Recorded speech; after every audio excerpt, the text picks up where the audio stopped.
Good day, everyone, and welcome to another interesting edition of the show Facts and Opinion on the News Chronicle TV. My name is Pius Kadon, and I am joined by Muwaffaq Adadu.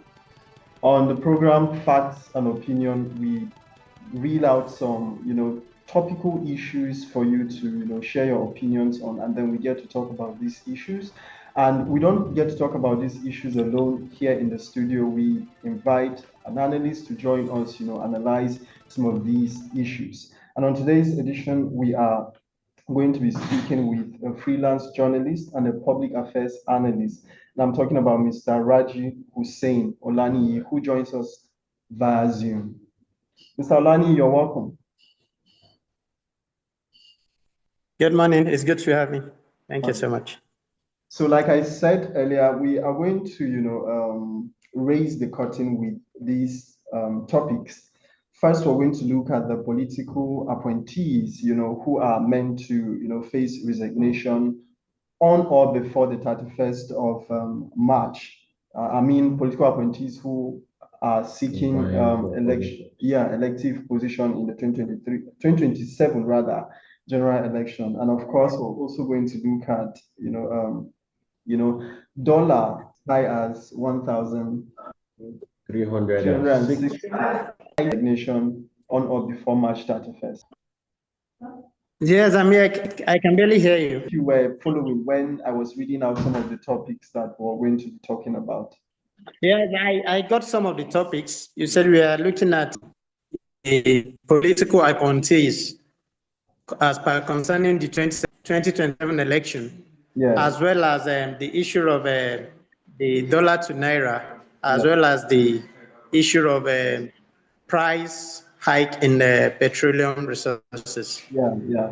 And you also mentioned, I think, the controversial issue of Ozoro Festival. Yeah, of course. If I'm not mistaken, as well as the I think those are the points you mentioned. Yeah, and if time permits, we're also going to.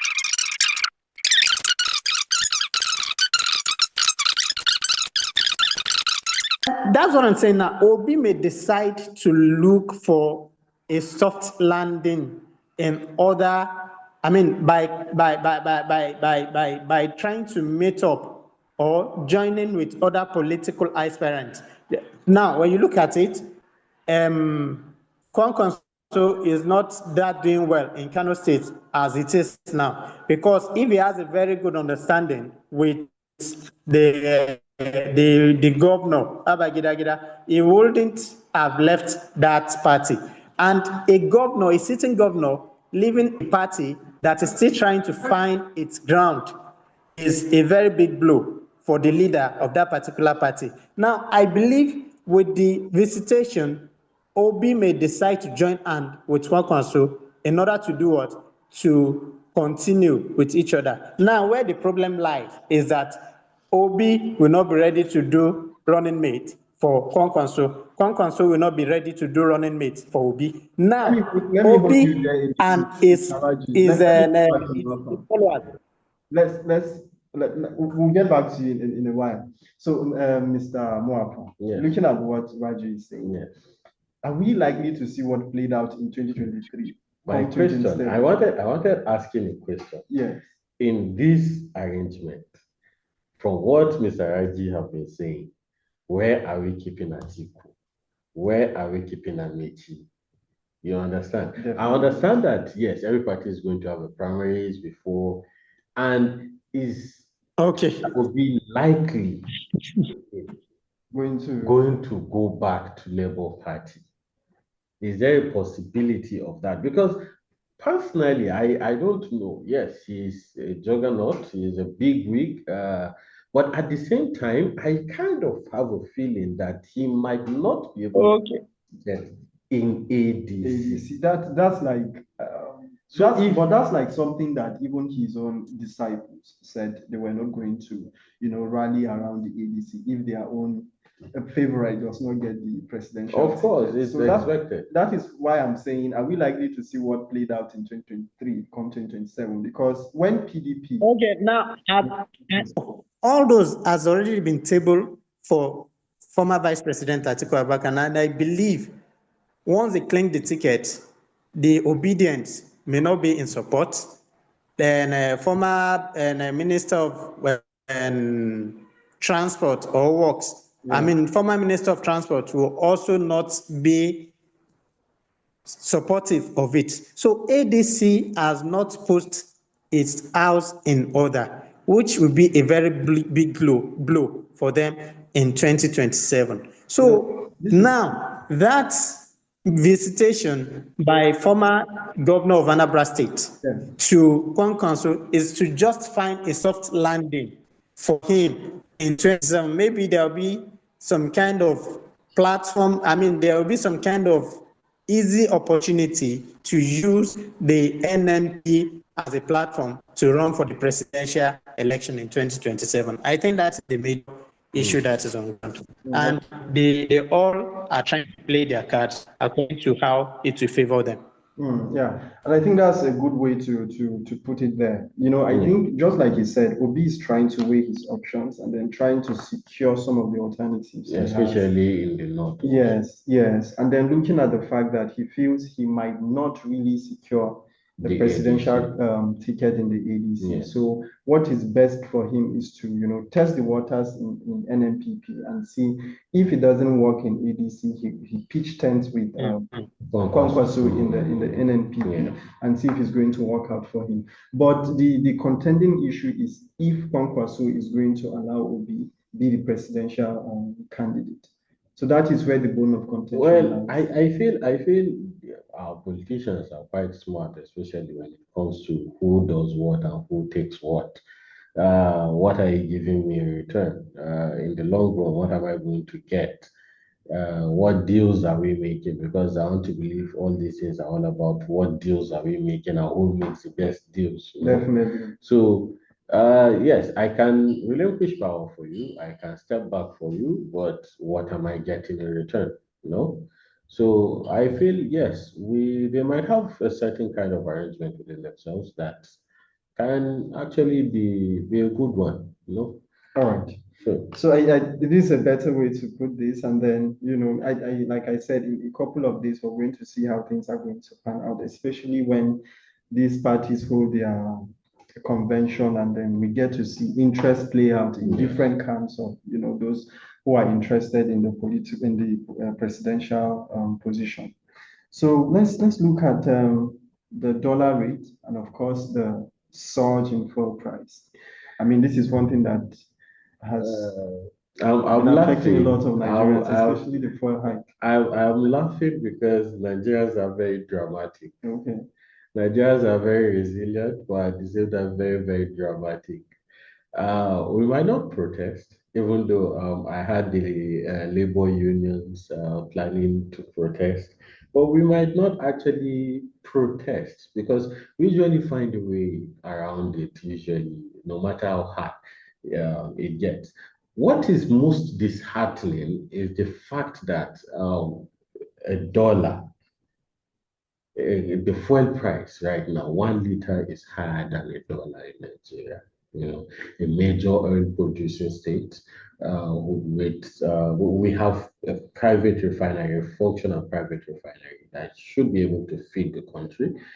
We are already, like I said, an oil producing state. We have refineries that are non-functional that we can get them back up and running and feed these refineries, and then we don't have to even feel whatever is happening from the Strait of Hormuz, from the Israel-Iran war.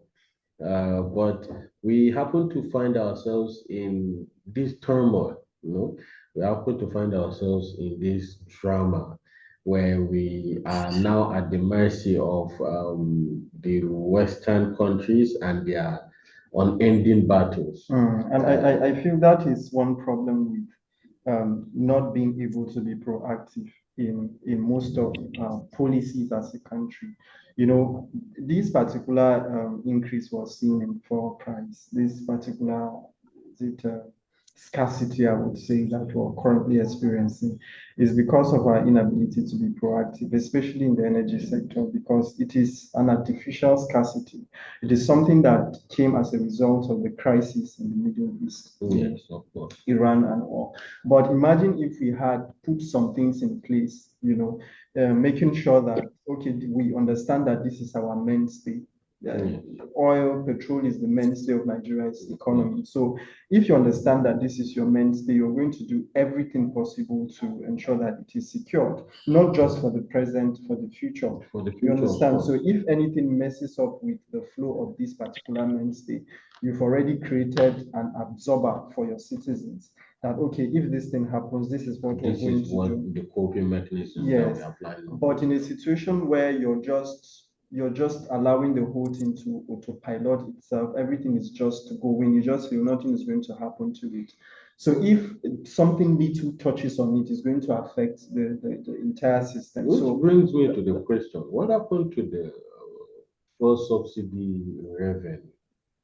Like, okay, we had the fuel subsidy was removed, and then we now had all the money coming from the fuel subsidy, which was supposed to be channeled in improving the lives of citizens. Yeah.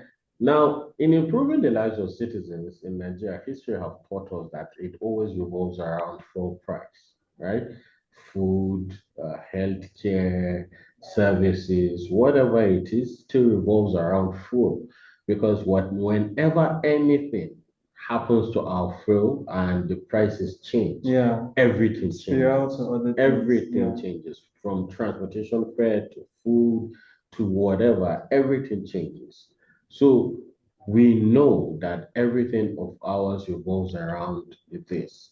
What measures are we putting, or what measures did we take? We removed the fuel subsidy, it is no longer there, of course, but then what did we use the resources for? Did we use it in line with this to assist or to help relieve as much of the weight on our people as possible, or did we just use it in some bogus whatever? It can be a bit disheartening. Before we let Raji come in on this, in as much as it is going to be heartbreaking to go back to when the president said subsidy is gone, and then it landed us in a situation where it felt like we can really never go back to how things used to be. After this first subsidy is gone, we saw, hike in the price of so many things because of the ripple effect of the removal of subsidy. But then we saw some kind of cautionary measures that the president or even this government made by, rolling out some of these CNG buses. But then, has that really cushioned the plight of Nigerians? Has that really reduced the effect or even the impact of this fuel subsidy? How many CNG buses are there? And then we also understand that the presidency, in fact, I heard that they were going to, ensure that there are, is it gas stations, or even ensure that some of these cars that CNG stations, start using CNG and all. And trust me, if you ask some of these commercial drivers, the price of converting to CNG is not a joke. It's not a joke in this economy. Of course, and then we're making it look like it's something that an ordinary person can just walk into some of these gas facilities and just say, I want to convert. It's not something of 20K, it's not something of 50K, it's not something of 100K. And then it felt like some of our leaders don't go down to the hinterlands, go down to the commoners to see what Nigerians are going through, and then to see their purchasing power in line with some of the policies that they come up with. Mr. Raji, so can you please come up and come in on this particular issue we're talking about? Okay. Petrol, PMS, and increment, and the dollar to naira coming up to expectation. I think we are missing something here. First of all, when we take a look at the way this increment in PMS is going, we will see and know that it is global. It is global. For instance, the likes of countries that are still selling PMS at a very tangible and low rate, Libya is one of them. Libya is still selling at 31 naira officially. That is, and when you change it into Angola is selling at 481 naira, Egypt at 620, Sudan at 947. The likes of South Africa is selling at 1,600 naira, 609 naira. Cameroon at 1,350 naira. The same thing is applicable to Ghana and Togo and other West African countries. So the PMS is a phenomenon, and this can only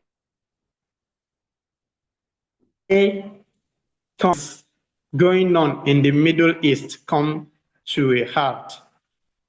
There is no way the countries that are leading in oil production are in war, and you think things will go according to what each country planned. It's not possible. Okay, look at a lot of crude oil deposits. The same thing is applicable to Qatar, countries. Now, all these countries are into a war that we don't know when it will end. Unless the war stopped, that is when we can be polarizing one country or the other. For instance, for 20% of the world. And this Strait of Hormuz that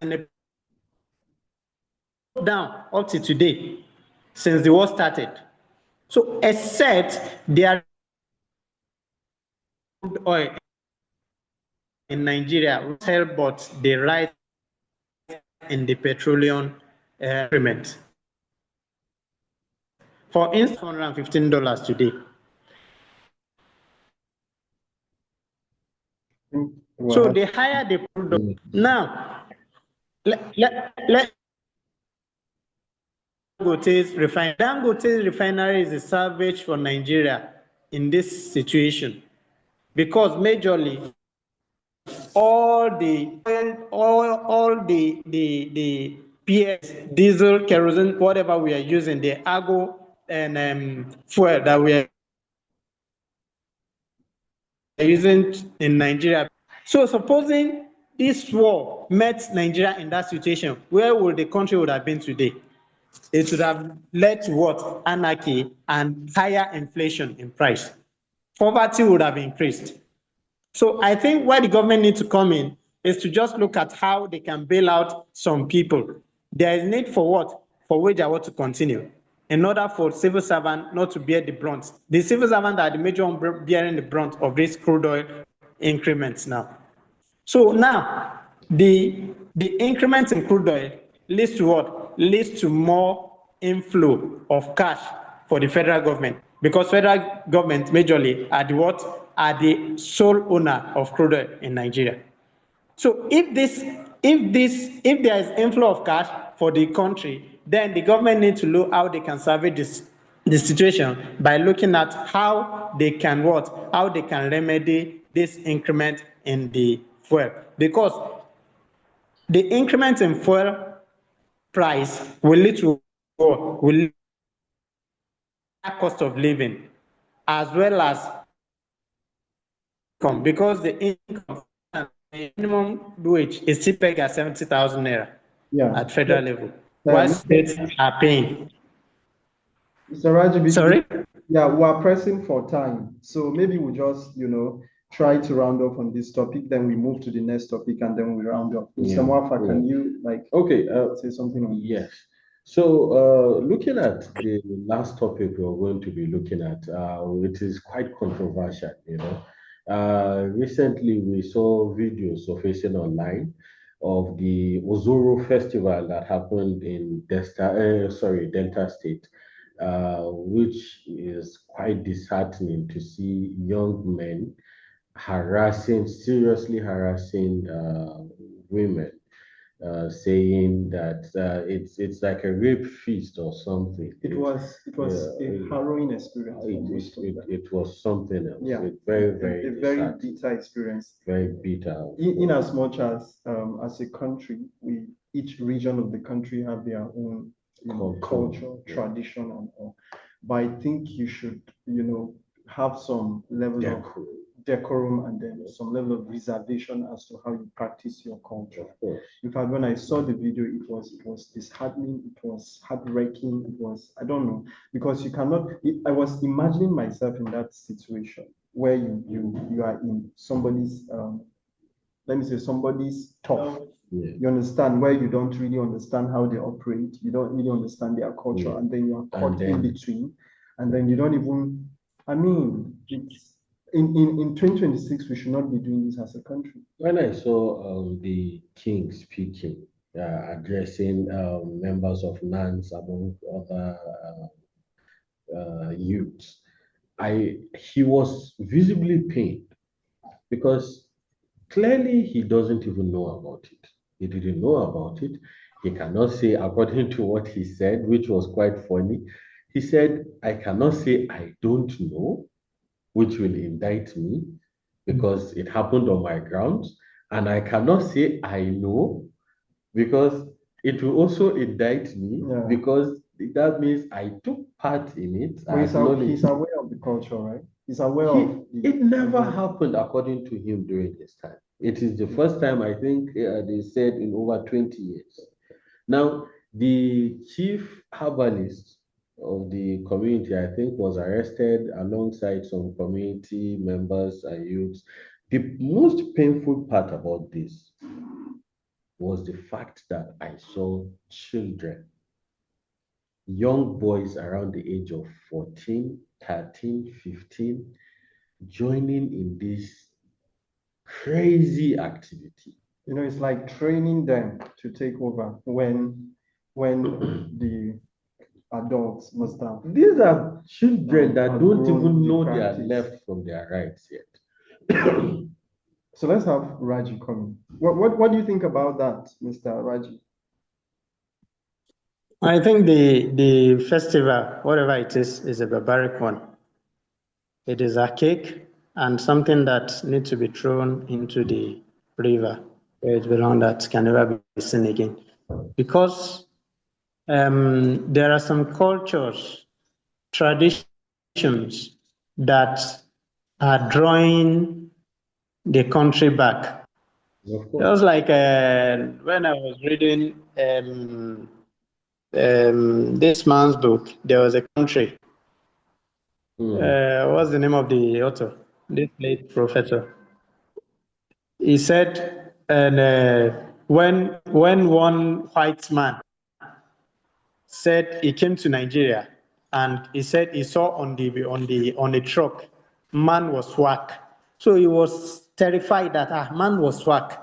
Meaning of whack in their country means maybe you should kill or harm somebody. So there are some cultures and traditions that when you take a look at it, it draws the country back. And such culture is part of what happened in Nozoro. How can you say you are celebrating a festival and women cannot take part in it? Women should be locked inside. A lot of people have been coming online to share their experience about this kind of festival that is being held in especially that region, the Niger Delta and other provinces in that place.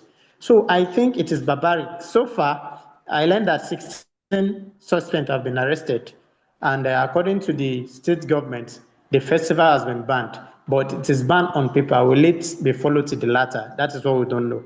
And they said the case has been transferred to the State Criminal Investigation Department, which is the state CID. I believe with these steps taken, it should bar a lot of people. But the problem now is those little children that should still be under the pamper of their parents that have been exposed to this kind of tradition. How will they take it? And Nigeria is a country that is dominated by young males and females. What are we passing to these children? How will they take it? Will they continue with this kind of tradition? And this tradition is something that can kill the economy of that particular state if care is not taken. It's so barbaric. I watched the video, I felt like crying because it's a global phenomenon that people have looked into now. Now, Africa, God. It's so disheartening. And I think the government should do the needful, not only the state government, but the federal government. It should do the needful. All these archaic festivals, they need to be looked into and so change with better ones that will promote the country instead of promoting all this barbaric.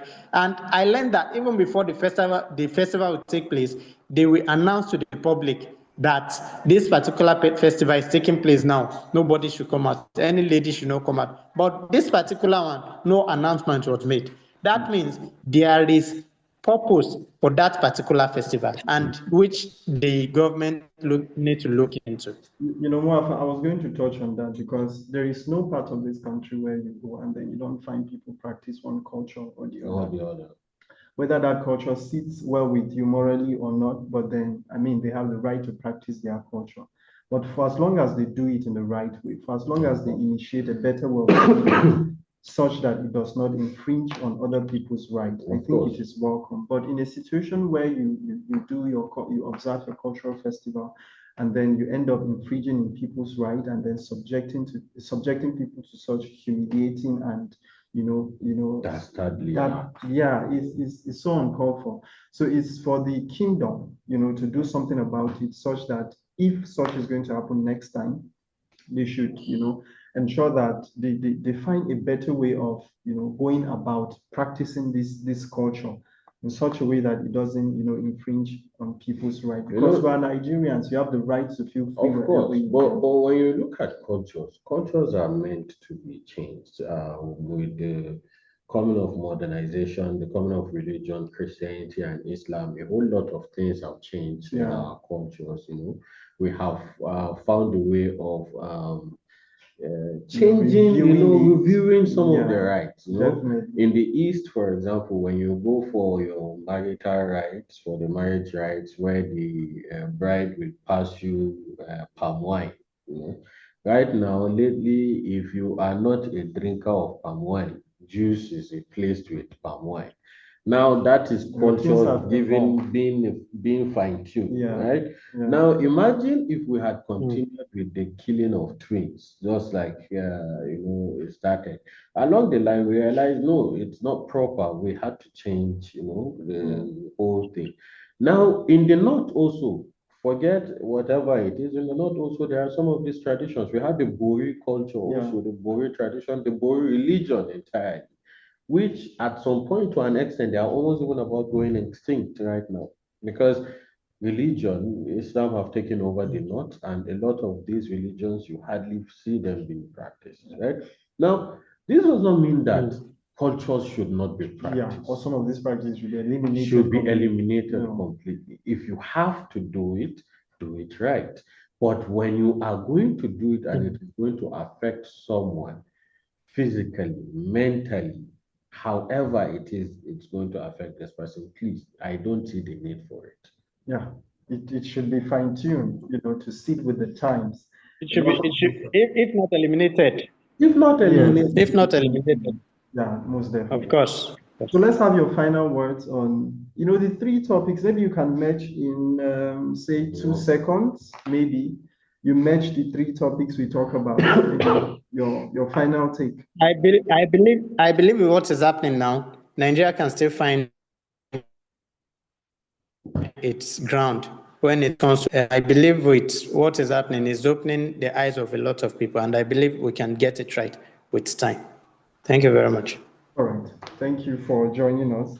Viewer, we've been speaking with Mr. Raji Hussein, who is, a freelance journalist and a public affairs analyst. He joins us via Zoom, to touchlight some of the issues that we've been speaking on. Mr. Muwaffaq, maybe you can quickly, say 1 or 2 on what you think about the 3 topics as we, round off. Just like I said, I'm going to go with baby steps. I know it's not easy, but baby steps. From our politicians to our traditional title holders to our businessmen, because these 3 topics that we are having are affecting these 3 people. For our politicians, should not be greedy, Our businessmen should strategize to see how we can be self-reliant and self-sufficient. Sure. And our traditional fathers, our royal fathers, should find a way of giving these traditions, these are our traditions, a facelift. You make it look better, make it look more enticing, more Definitely. attractive, Let it even be more of a tourist attraction. We can generate resources from some of these traditions for crying Sure. out loud. So we don't have to be barbaric about them, you know. So I feel we'll get there for baby steps. All right. So, listener, this is the much we can take on today's edition of the show Facts and Opinion. But before we completely draw the curtains on the today's edition, I would like to say one or two on three topics, and then I'm going to start with the political appointees. Now that you're about to be relieved from your current position, I mean, it is an opportunity for your electorate to have another scrutiny of who you are to see if you're worthy of that position you're going to vie for as we look forward to the 2027 general election. And of course, the OB and Kwankwaso, alliance. I don't know how that is going to go because I see two captains. I don't know. Who is going to say, okay, I think you should take the lead. So we're going to see how things are going to, pan out in a couple of days, especially as they hold their convention in weeks or even days to come. And looking at the issue of like skyrocketing every minute, I don't know. But then just a few months ago, we were trying to see how Nigerians can, move out of that particular situations they were put in when, we had that announcement of subsidies gone. It felt like they have been shoveled back to poverty, because as these four, continue to go up, the ripple effects begin to touch on so many things, and then it affects livelihood. And or if you go to the market today, prices of staple diets are not longer the way they used to, and then so it's more like pushing Nigerians more into poverty. So I think it is high time that the government begin to be proactive on some of these things, understanding that challenges like this will come. So what are we going to do to stem the tide in case if it comes? So I just hope that a more a more better measure is going to be put in place in a couple of days to cushion the effect of this fuel hike. And on the controversial Ozoro festival that has generated a lot of reactions from persons across the country, I think it's quite uncalled for to subject people to such horrifying and of course bitter experience all in the name of culture. Just like you said earlier, such culture can be given facelift, it can be fine-tuned, it can we understand that things are evolving, but not subjecting people to such barbaric way of doing things, and then all in the name of culture. So it is a call on the kingdom, a call on the Nigerian government to begin to look at some of these things that involve culture, especially as it relates to some regions. We get to do things so it doesn't infringe on people's rights. So that is where we say bye-bye on today's edition of the show. I've been speaking with, or rather we've been speaking with Mr. Hussein Raji, who helped in giving his own opinion on some of these topics. My name is Pius Kadon, and as usual, my name is Muwaffaq. All right, so make sure you join us for another scintillating and interesting edition of the show come next week. You can also join by following us on our social media handles that will be displayed on your screen. And of course, you can share your opinion on the comment section on what you think about some of these topics we talked about. We'll see you again when we see you.